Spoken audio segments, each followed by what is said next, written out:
Hello, and welcome to Cooking with Grief, aka 40 minutes of your life you'll never get back. Now, what does today's episode have in common with Jesus' disciples and the optimal number of eggs in a box? That's right, it's the number 12, which is a really roundabout way of saying this is the 12th time you've had the pleasure of listening to my luxurious co-host, Chris. That's you. Hi. Yes, no, it's me. I was still laughing at your disciple and eggs joke. I was really struggling for things to link the number 12. No, it's good. You found the two best ones. It is worth pointing out that no matter what you do with your time, it's all time you're not getting back. Yes, that is true. It's a linear transaction. For now. Or perhaps already now, depending if it's already happened in the future. Anyway, how are you? Yeah, I'm good, thank you. How are you? I am adequate, if not better. Hopefully better. Yeah. We won't hope too hard. Yeah. How does the podcast work, Chris? Oh, well, I didn't realise you'd forgotten. But, as a quick reminder, it's a bit like Noah's Ark. We've each brought forth 2 topics that we've stumbled upon. And we'd like to share them with each other for the very first time and, with extension, the audience. And on that note, it's over to you for... topic number... No, hang on, no. Wait, no, it's not. Sorry, the only link to Noah's Ark is that the number two. Yes. Not, we are keeping our spirits afloat on a world full of misery. That's as far as it went. Just number 2.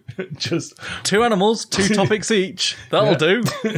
There are no large wooden ships. No floods, apart from the floods of knowledge. You can't even promise that. No, we cannot.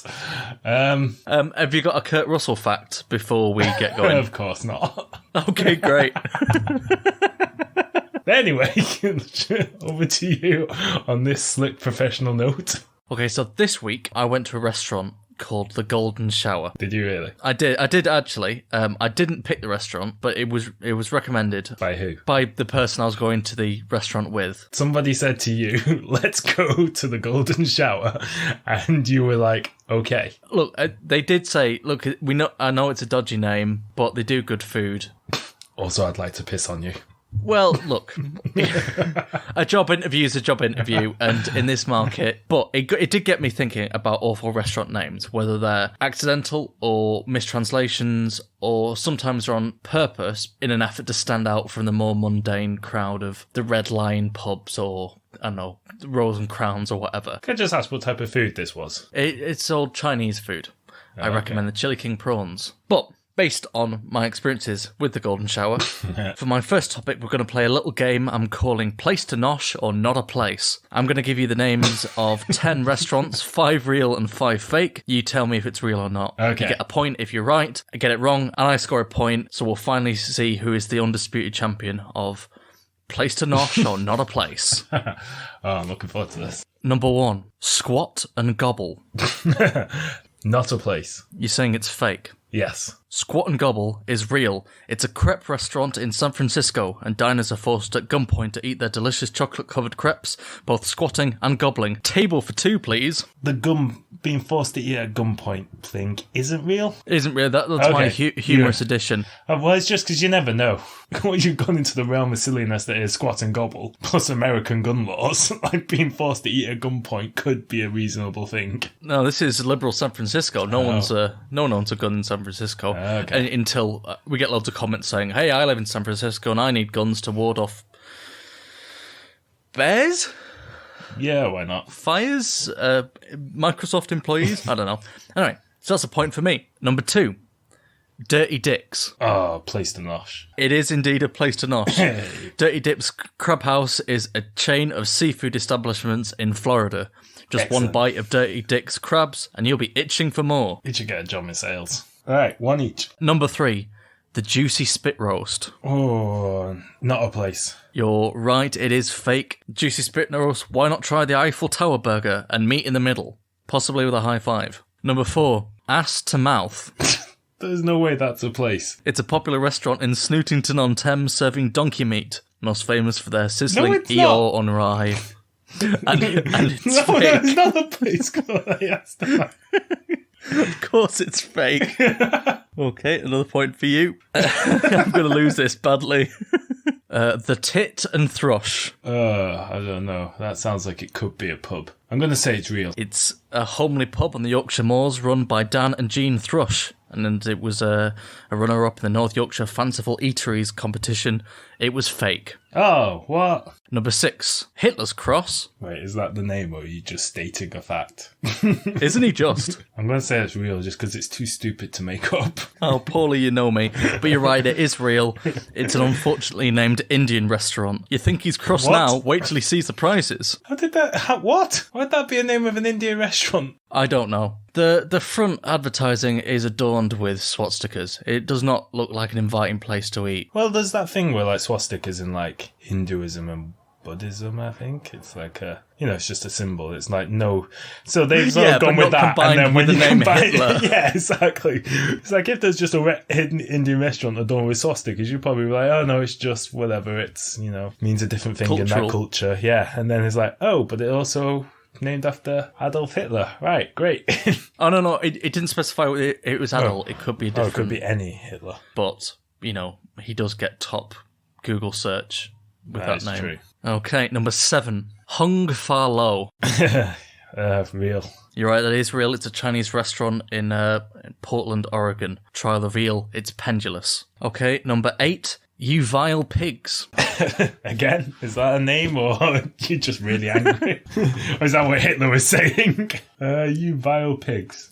I'm guessing it's fake. It is fake. It's if it was real, it'd be a great barbecue place in Austin, Texas. The only restaurant that to this day continues to make pork brisket the old-fashioning way, by entombing live pigs in a ceremonial pyre and cooking them to the sound of their delicious screaming. So naturally, it's fake. Number 9, Chicken Prolapse. No. Not even real fake, just no, go away. Just no. It's a quaint little place in the Haidian district of Beijing. Move aside, Colonel Sanders. Their chicken isn't finger-licking good. It's so good you'll prolapse. Yeah, it's fake. I'm rubbish at this game. Well, that's because why would anybody ever be called Chicken Prolapse? My uncle was called Chicken Prolapse. How dare you? Did you own a restaurant in Beijing? No, it's just coincidence. Okay, and number 10. Flavours of Negro. Please be fake. I really hope it's fake. It's real, and I'm What? I'm disappointed that you think that I would make that up. What if the chicken prolapse? It's okay. Yeah, I think chicken prolapse shows an imagination that doesn't involve the use of racial slurs. True. Carry on. The real place, it's a restaurant in the Philippines named after the island of Negro. Oh. But boy, are the staff racist. Of course, we can neither confirm or deny that the staff of this particular restaurant are racist. Just covering our back for legal purposes. Oh yeah, in case a restaurant in the Philippines is this and decides to take legal recourse. Exactly. Wait till we get the angry letters from Chicken Prolapse. Yeah, that's true. How dare you say our restaurant isn't real? No one's come to the restaurant ever since you declared us fictional. Yes, that brings us to the end of Place to Nosh, or Not a Place, and you have absolutely trounced me 8-2. Yes. So congratulations, you know your squat and gobble from your juicy spit roast. And if I've said that once, then I've said it only once.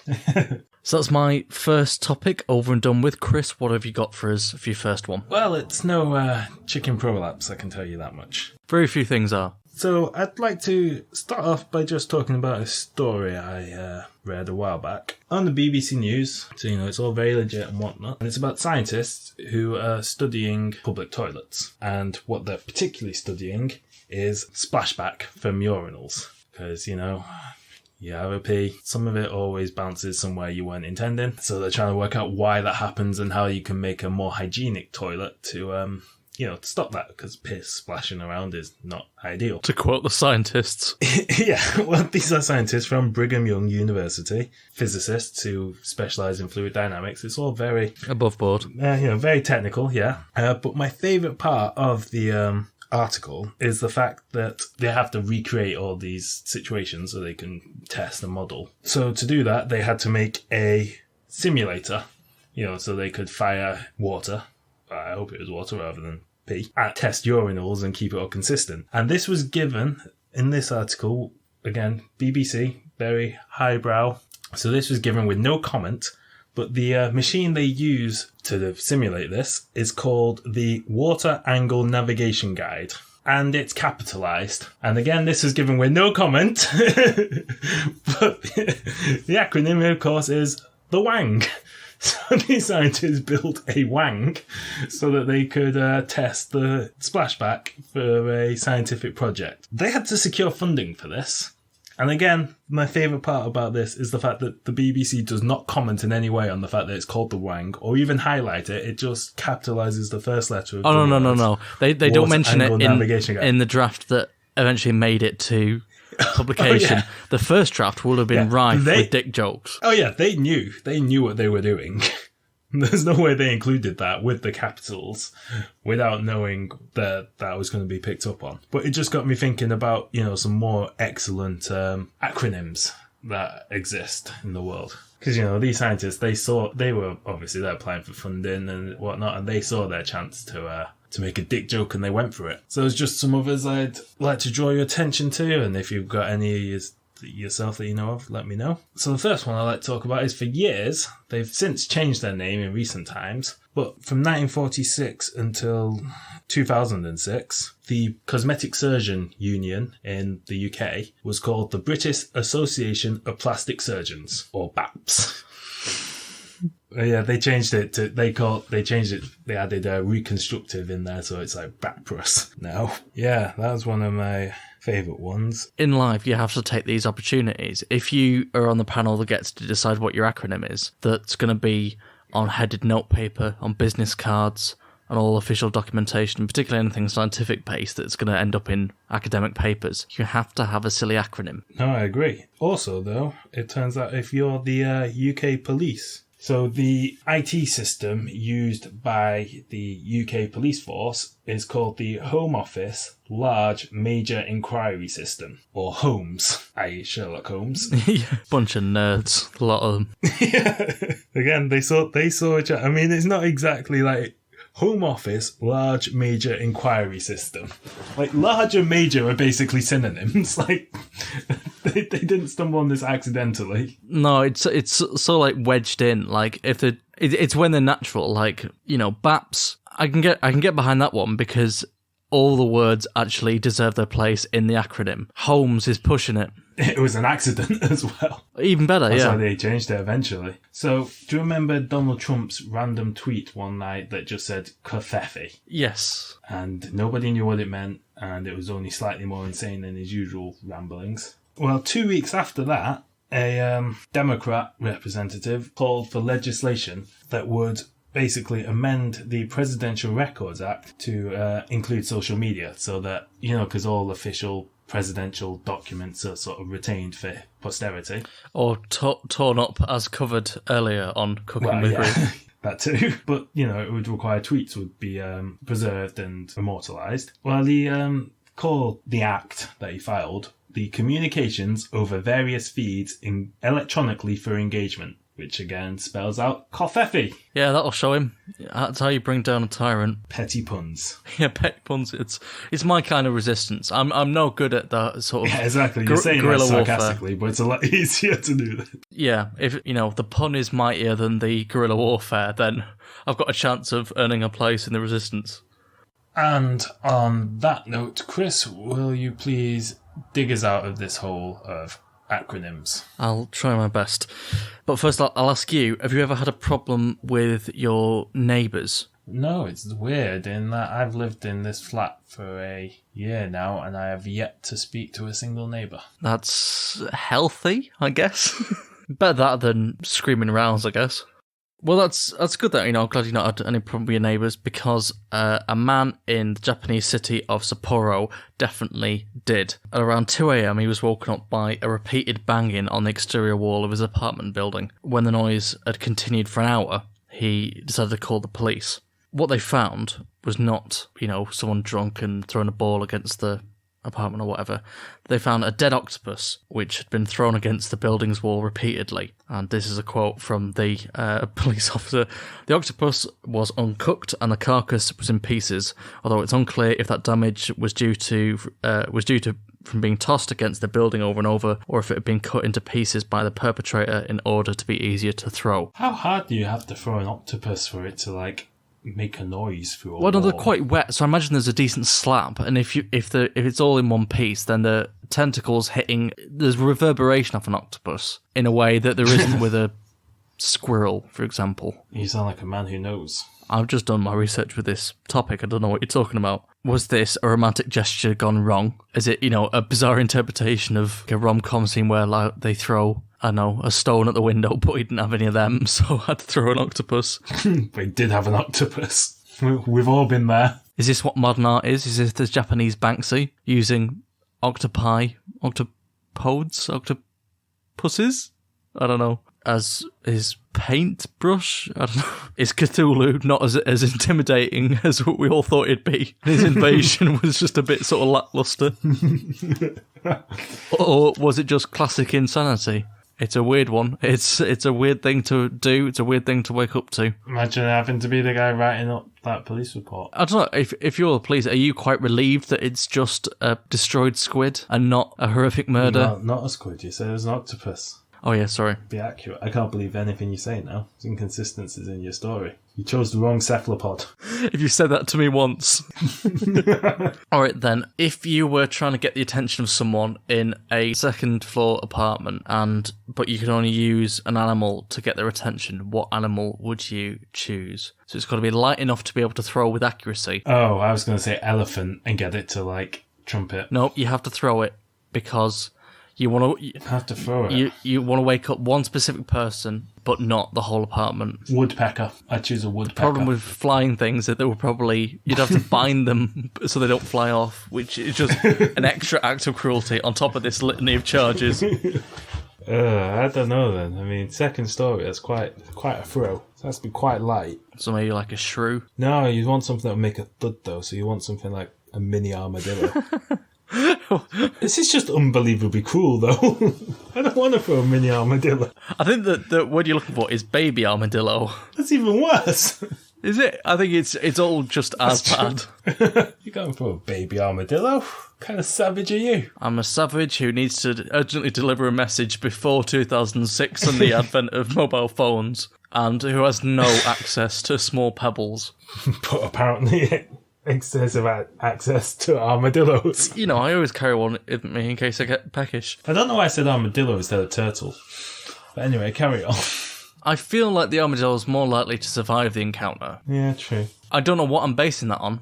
So that's the second of my two topics. Chris, why don't you round us out with your last one? Okay, so I'm going to talk about one of your favourite genres, I think. What is your opinion of reality TV? I've not watched a lot of it, to be honest. I think initially out of snobbishness, but now out of just... I get that time is limited, and why would I spend my time watching something that I know I'm probably not going to enjoy? But do you not think it's all a bit overly cruel and manufactured drama, which seems petty and pointless and really quite banal and just generally terrible? But that's the reality part of it. Life is cruel and manufactured and pointless. That is true. Because there's do you ever have that general feeling though that sometimes you just see stuff and you're like, we've just gone too far now, there's enough. There's that thing with Love Island where previous year's contestant killed themselves and then a week later the producers of the current series sent a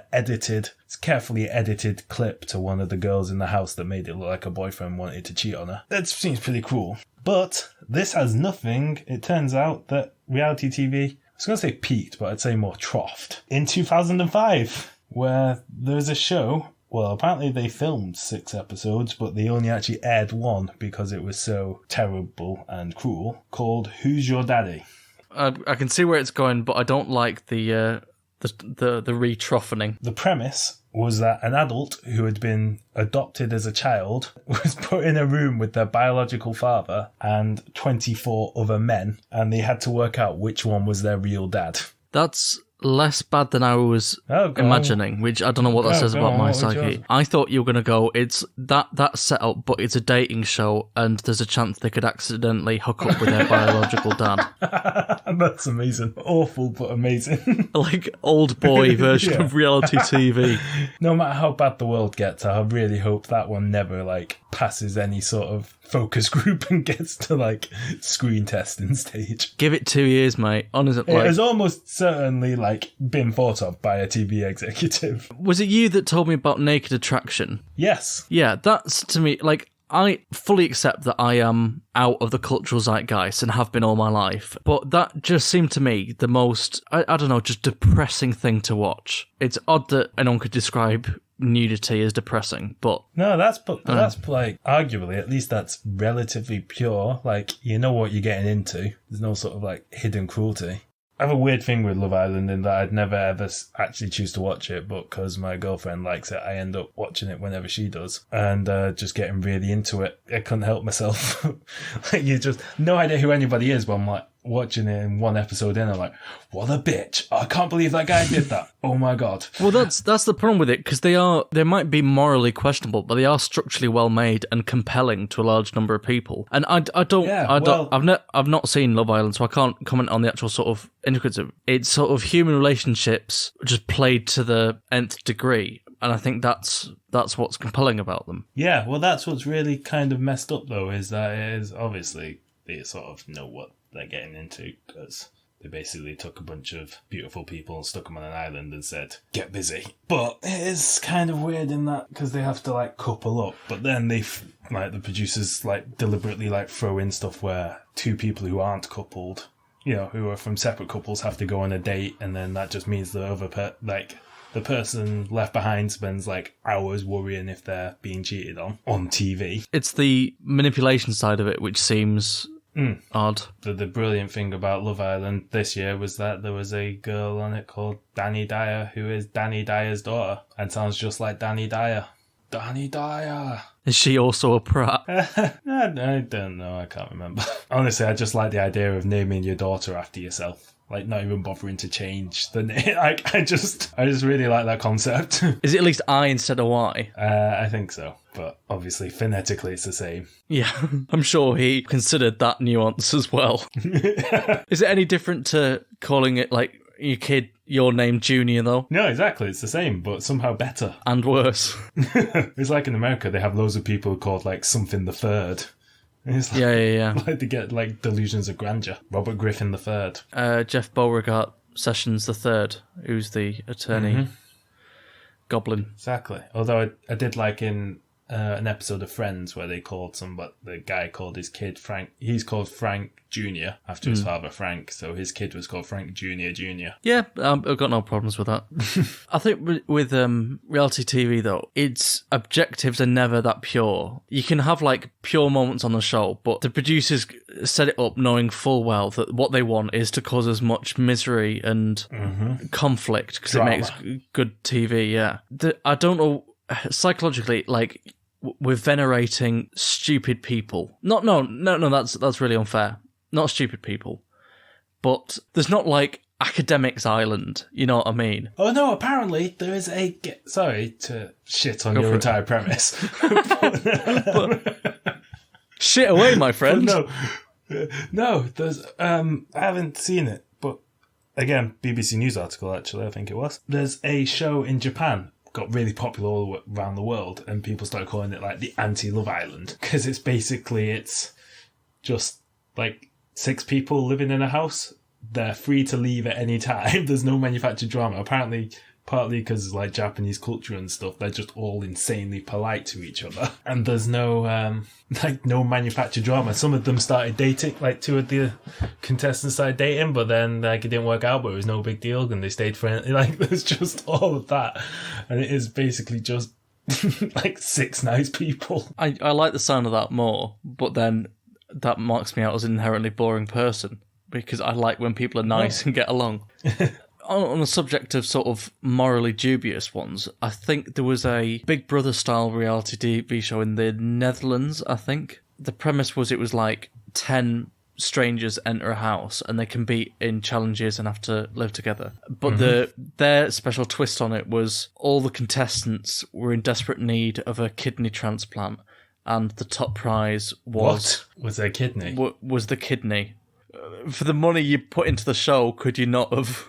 found 10 kidneys. That does sound pretty awful. That sounds a little sick if it was true. I've just found out that their Japanese one was called Terrace House, if you're interested in watching it. Do you think reality TV is a reflection of actual reality? Are the lines blurred? Our life has imitated art. Like, reality TV was always a sort of warped reflection of reality because it was always manufactured. It was always scripted. It's like Made in Chelsea is clearly so unbelievable. Like, supposedly reality TV, and yet they have, like, tracking shots and stuff like that clearly couldn't have been done on the fly without planning where everyone's going to be standing. But yeah, now life seems to have imitated art, and we have President Donald Trump meeting with Kim Kardashian to discuss prison reform. That is a headline that was like, that would have been too stupid for The Simpsons like 5 years ago. Yeah, The Onion would have axed that from their Monday morning meeting. To tone it down. Yeah. All right, you're getting silly now, Onion. Yeah, now it's an actual thing that has happened in the world. In fact, fucking hell, Donald Trump has now launched Space Force. Yeah. Suspension of disbelief has left the building. Yeah, when you elect a reality TV character to be in charge of real world things, then you get, reality TV solutions. Jesus. I don't know what's real anymore. Like, every now and again, you just, like, it's got to the stage now, every now and again, I see a headline and I'm just like, oh, that confirms it. I'm definitely in a coma. Like, there's no way, like, clearly my oxygen-starved brain is desperately just trying to form bits of reality through half-remembered, like... I'm in a poorly written coma. You see stuff, it's like, there's no way that this is real life. This is clearly just the misfiring neurons of a dying mind. Says the BBC.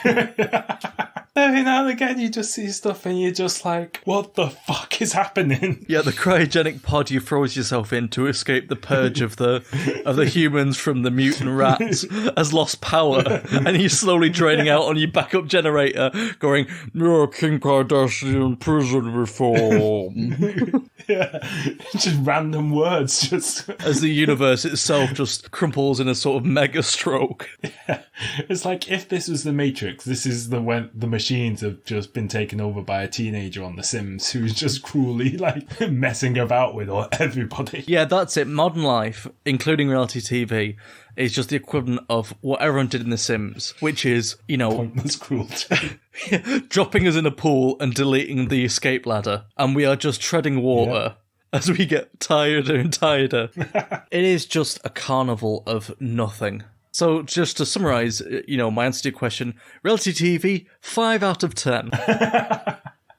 Hey pals, make sure you keep listening after the outro, because you're going to hear from a fellow podcast that we think you're really going to love. And this week is the fantastic podcast Folklore on the Rocks, hosted by Lindsay Beardall and Logan Young. Now Chris, I assume I hear you say, why would you promote a podcast that is not, to the best of your knowledge, about the actor Kurt Russell? Well, because despite its glaring omission of the star of Backdraft, it's really interesting and funny. They discuss obscure folklore and make cocktails. If you have any interest in cryptids or horror, then you're going to absolutely love this. Get out of here, boring Yeti. No thanks, predictable Loch Ness Monster. We're talking shape-shifting Japanese spider women, 40-foot-long elephant cobras, and half-man, half-caribou monsters. And despite the fact that they've not used my suggestion of the Lebanese goat moth, possibly because I just made it up, you should absolutely give them a listen and subscribe. They'll tell you all the details in the trailer after our usual professional outro. I think it's time to say goodbye. Thank you for joining us on this quest of acronyms, silly restaurant names, reality TV, and whatever else we spoke about. Squid! Octopus! That's the one. And of course, our semi-regular Kurt Russell feature that was... Well, it was the semi part today rather than the regular. As always, we don't know how to say goodbye, so ciao, I guess. It's either this or just sort of screaming into the microphone, which is less than ideal. Yeah, no, let's not do that. Let's just... This is like the audio equivalent of when you say goodbye to somebody and then you realise you're walking in the same direction. We've now left the airport and we're meeting each other at the taxi rank outside the airport going, oh, bye again. This is... yeah. Except that every single week this is entirely avoidable. If we did a little bit of pre-planning and worked out what we were going to say, or even had a regular sign-off. Yes! That would be brilliant, but I can't be asked, and I don't think you can either. Nah. So, we've been cooking with grief. Certainly have this week. It's been despair heavy. But bye! Yeah, see you next week. If there is a next week. Thank you for listening to this episode of Cooking with Grief. If you enjoyed it, please make sure to recommend it to a friend. If you'd like to get in touch with us, you can email cookingwithgrief@gmail.com or follow us on Twitter. That's @cookingwithgrief. If you'd like to hear more episodes, then please subscribe wherever you listen to your podcasts. And if you've got the time, then it'd be great if you could leave us a review on iTunes. Thank you.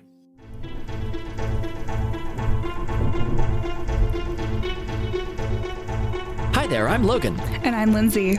And we host the new podcast Folklore on the Rocks, where we talk about folklore and lesser-known creatures, cryptids, and monsters from around the world. So when we say lesser known, we mainly mean that we won't be covering creatures like Bigfoot or Nessie or Chupacabra, just because they're discussed so often, and the world just has so many other awesome options to draw from. Every 2 weeks, we will be diving deep into the legends and culture that surround a specific creature, and getting a little bit tipsy while we do so. But don't worry, we do our research sober. On the weeks in between, we're going to be narrating and discussing folktales. Some will be historical folklore from the regions that our creatures are from, and some will be modern folklore, such as no sleeps and creepypastas. Ooh. You can find out more about us on our website, folkloreontherocks.com, on Facebook and Instagram at Folklore on the Rocks, on Twitter at Folklore Rocks. So grab a drink, join us, and come on, let's dig deep together.